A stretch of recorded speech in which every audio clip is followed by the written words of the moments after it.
Hello students welcome to MS learning आज आम आरम्भ करिम क्लास 10 गणित सब्जेक्टर चैप्टर नम्बर 14 ये 14 चैप्टर नाम कि आसिल परिसंख्या और परिसंख्या चैप्टरटोर एक्सारसाइज 14.1 ये 14.1 7 नम्बर आज आलोचना करिम चुआ এই 7 নম্বৰ ওপৰবিলাক উদাহৰণ সহকাৰে গটিকেটা মই ইয়াৰ আগৰ ভিডিঅ'ত আপলোড কৰি দিয়া হৈছে লাগিলে চাই ল'ব পাৰিবা বিশেষকৈ উদাহৰণ 2 টো ভালকৈ চাবা উদাহৰণ 2 টো তিনিটা পদ্ধতি ইউজ কৰি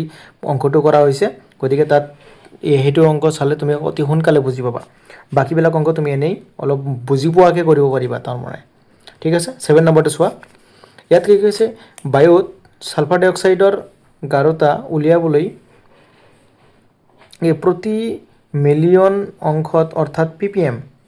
এখন চহৰৰ 30টা অঞ্চলত তথ্য সংগ্ৰহ কৰা হল আৰু তলত দিয়া ধৰণে উপস্থাপন কৰা হল ইয়াত কি আছে 30টা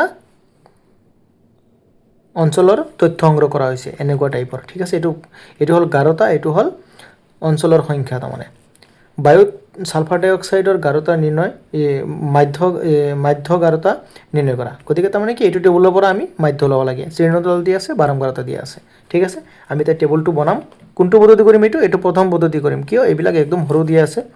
ঠিক আছে শ্ৰেণীতলটো একদম সৰু গতিকে আমি এটো প্ৰথম পদ্ধতি কি আছিল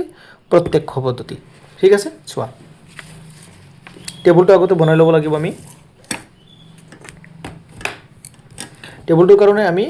কেইটা বনাম টেবুলৰ 1 2 3 4 5 6 7 8টা মানে 8টা বনাব লাগিব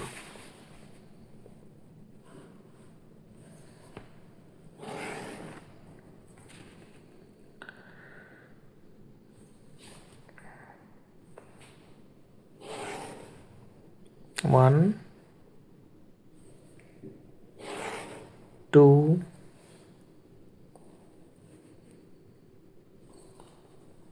3, 4, 5, 6, 7 তোমালোকে লাগিলে কাট পেন্সিল ৰাখিবা কাট পেন্সিল ৰাখিলে তোমালোকৰ মানে কি ভুল হোৱাৰ চান্সেসটো কম থাকিব আৰু যদিও ভুল হলে তুমি ৰবাৰেৰে মচি কেনে আকৌ লিখিব পাৰিবা সেই কাৰণে তোমাৰ কাট পেন্সিলৰ লেখাটো তোমাৰ বাবে অতিকৈ জৰুৰী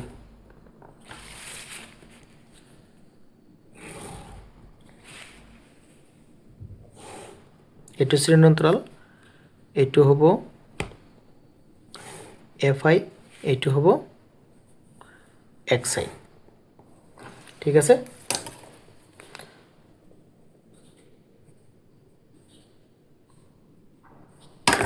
এতিয়া আমি লিখিম কি ইয়াত শ্ৰেণীতলটো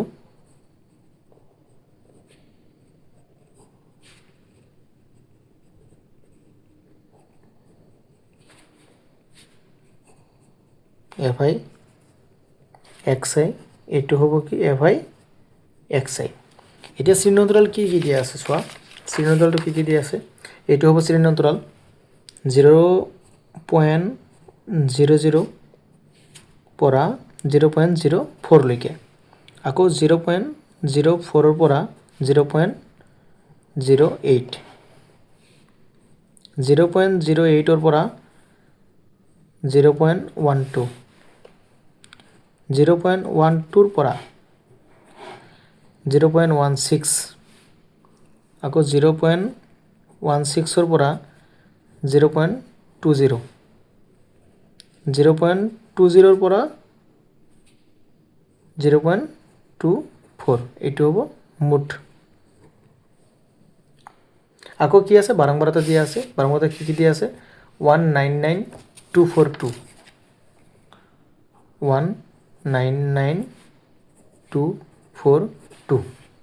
ঠিক আছে এতিয়া xi টো কেনেকৈ হ'ব এই দুটা প্লাস কৰি কিনে তাৰ আধা প্লাস কৰিলে কিমান হ'ব এটো প্লাস কৰিলে ইখিনি হ'ব 0.04 হ'ব গতিকে আধা কৰিলে 0.02 এই দুটা কিমান হ'ব 4 আৰু 8 12 ৰ এটা 0.06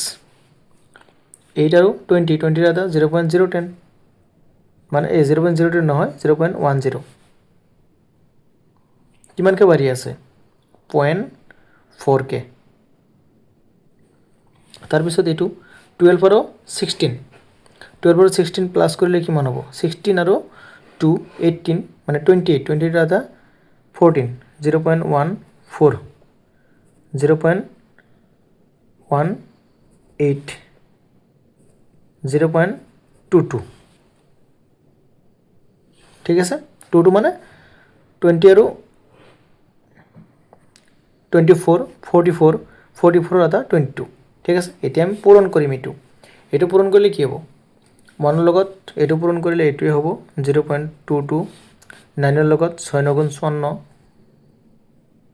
54 তাৰপিছত 9 10 গুণ 90 90 2 14 গুণ 28 0.28 4 লগত এইটো পূৰণ কৰিলে 0.48 গুণ 32 2 হাতত থাকিল 3 4 গুণ 4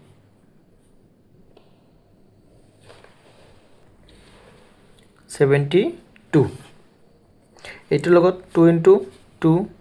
4 22 4.0 ঠিক আছে এতিয়া আমি এইটো কি লিখিম sigma F I equal to এইটো হ'ব সিগমা এফ আই এক্স আই এইটো প্লাছ কৰিলে কিমান হয় এইটো প্লাছ কৰিলে কিমান হয় চোৱা এইটো অলপ হিন্স দি দিছে কুৱেশ্যনতে দি দিছে অলপ 30 বুলি দি দিছে গতিকে 30 হয় না নাই চাম 9 9 18 18 20 21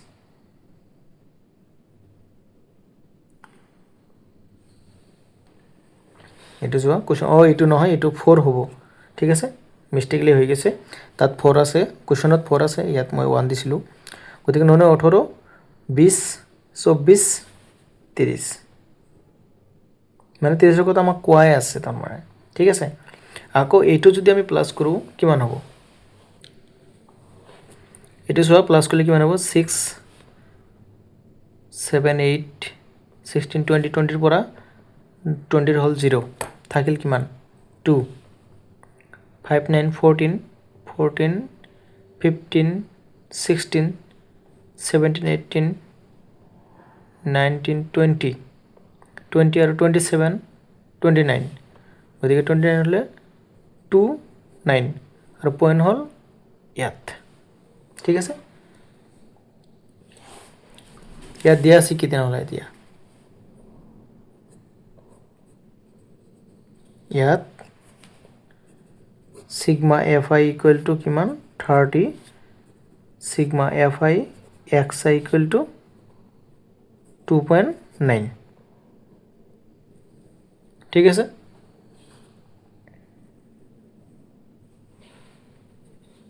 এতিয়া চোৱা এইটো আমি কি পদ্ধতি কৰি আছো প্ৰত্যক্ষ পদ্ধতি নাও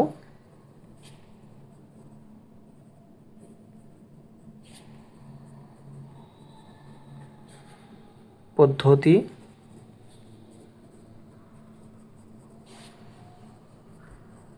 ব্যৱহাৰ কৰি কি হ'ব মাধ্য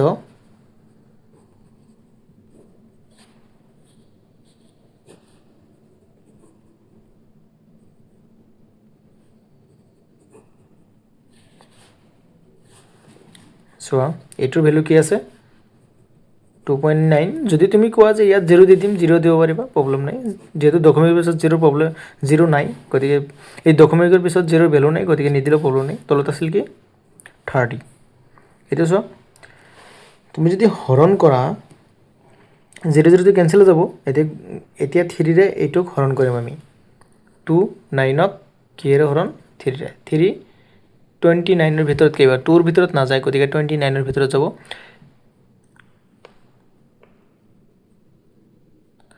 9 3 9 গুণ 27 2 এতিয়া কি আহিব পইণ্ট আহিলে 20 20 ৰ ভিতৰত 6 এতিয়া 6 ওলাই থাকিব মানে ঠিক আছে এতিয়া চোৱা আমাৰ কিমান হল যে যেতে এক ঘৰ আগত দশমিক আছে গতিকে 0.966 এনেকৈ হৈ যাব কিন্তু চোৱা ইয়াত আমাৰ কি আছিল 0 আসলতে এটো কাটাটো হোৱা নাই আসলতে এটো কি হল যেটো দশমিকৰ পিছত 0 ভ্যালু নাই গতিকে 0 আমি যিমান দেব পাৰো এটো আসলে কাটিব নোৱাৰি আসলতে ঠিক আছে গতিকে এটো এনেকৈ থাকিব এতিয়া চোৱা যদি 3ৰে এইটোক হৰণ কৰিলে ইমান হয় তেনেহ'লে আমাৰ দশমিক আছিল 1 ঘৰ আগত, কিন্তু ইয়াৰ তলত এটা 0 থাকিল, 0টো থকাৰ কাৰণে তোমাৰ দশমিকটো আৰু 1 ঘৰ আগত আহিব, গতিকে এনচাৰটো কিমান হ'ব 0.0967 এনেকুৱা হৈ যাব। ঠিক আছে, এইখিনি এইটো এনচাৰ হ'ব কি আমাৰ কুৱেশ্যনত দিয়া আছিল কি PPM, গতিকে PPM মানে এইটো 11টা হৈ গ'ল, একদম ইজি। চোৱা সহজ, এই ইয়াত অলপ তোমাৰ বেমাৰী লাগিব পাৰে, গতিকে যদি ইয়াত যদি বেমাৰী লাগে তেনেহ'লে তুমি ডাইৰেক্ট এনেও কৰিব পাৰিবা 30ৰে 2.9ক হৰণ কৰিব পাৰিবা, নহ'লে তুমি যদি কোৱা মই 30ৰে ডাইৰেক্ট হৰণ নকৰোঁ তেনেহ'লে তুমি এনেকৈ কৰিব পাৰিবা 2.9 আছে তলত আছে 30, গতিকে ইয়াত দশমিকটো উঠাই দিয়া, উঠাই দিলে কি হ'ব 29 তলত হ'ব কি 300। এতিয়া তুমি এইটোতে হৰণ কৰিলে ডাইৰেক্ট একুৰেট এনচাৰটো তুমি পাই যাবা। ঠিক আছে, মানে এনেকুৱা হ'ব 0.09 কিবা কিবি ওলাই থাকিব, এইটো হ'ব এনচাৰ। ঠিক আছে, থেংক ইউ। নেক্সট ভিডিঅ'ৰ কাৰণে ছাবস্ক্ৰাইব কৰি ৰাখিবা।